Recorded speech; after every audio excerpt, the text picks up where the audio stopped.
Pauline Dreyfus, bonjour. Nous sommes dans le cadre du festival Quartier du Livre, librairie éphémère, et vous faites une dédicace, le Déjeuner des barricades. C'est votre livre. J'ai lu ce livre tout à l'heure et je trouve qu'il y a des choses magnifiques. Par exemple, vous dites ce proverbe tamil, je crois, vous dites que quand on ne dort pas, on est fatigué, mais quand on ne rêve pas, on meurt. Quelque chose comme ça.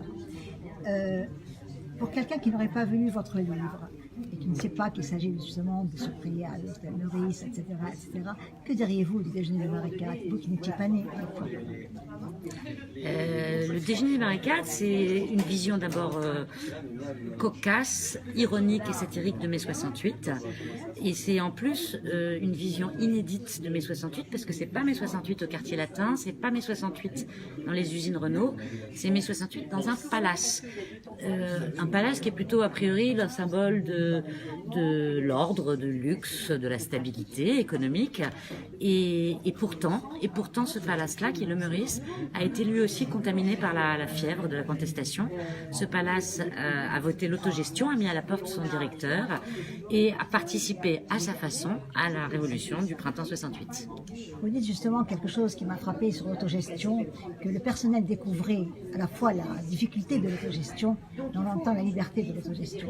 Et quelque part, ils ont pris les choses en main parce qu'ils étaient bien habitués, mais la difficulté de l'autogestion, et c'est très intéressant ce passage, parce que en fin de compte, c'est cette histoire, l'histoire du personnel qui a pris les choses en main, avec un directeur qui était un peu hagard au début. Que pourriez-vous me dire?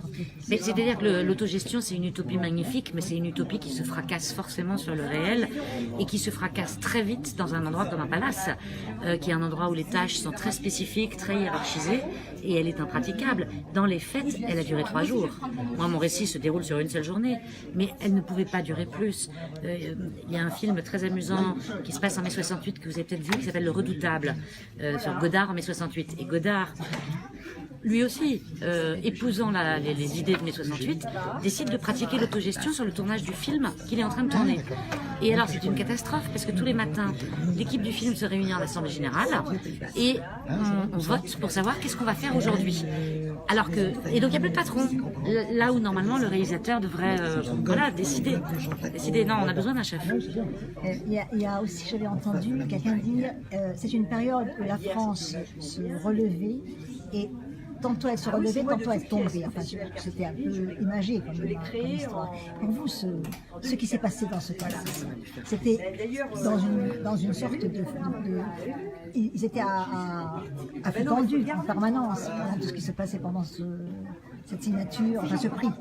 Oui, mais si vous voulez, le palace qui est là intéressant, un hôtel c'est une ville dans la ville.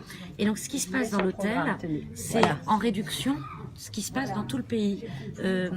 On lutte, on pratique la lutte des classes, on revendique, on se réunit en assemblée générale. Il se passe à l'intérieur de l'hôtel ce qui se passe en France en fait. Et ça c'est ça qui était intéressant. Nous sommes dans le cadre du festival Quartier du Livre. C'est une belle manifestation qui met un peu à l'honneur tout un quartier. Qu'est-ce que vous pourriez nous dire de ce festival? Comment vous le ressentez en tant qu'écrivain déjà?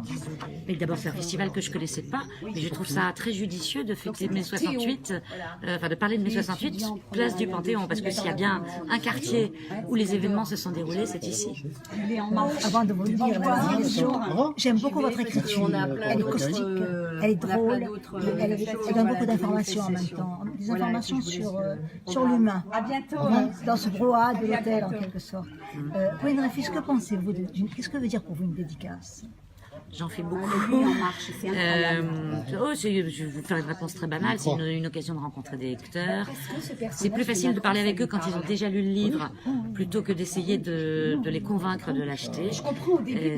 C'est parfois assez ingrat, mais au total, il faut le faire, oui, bien sûr. Ça fait partie du métier.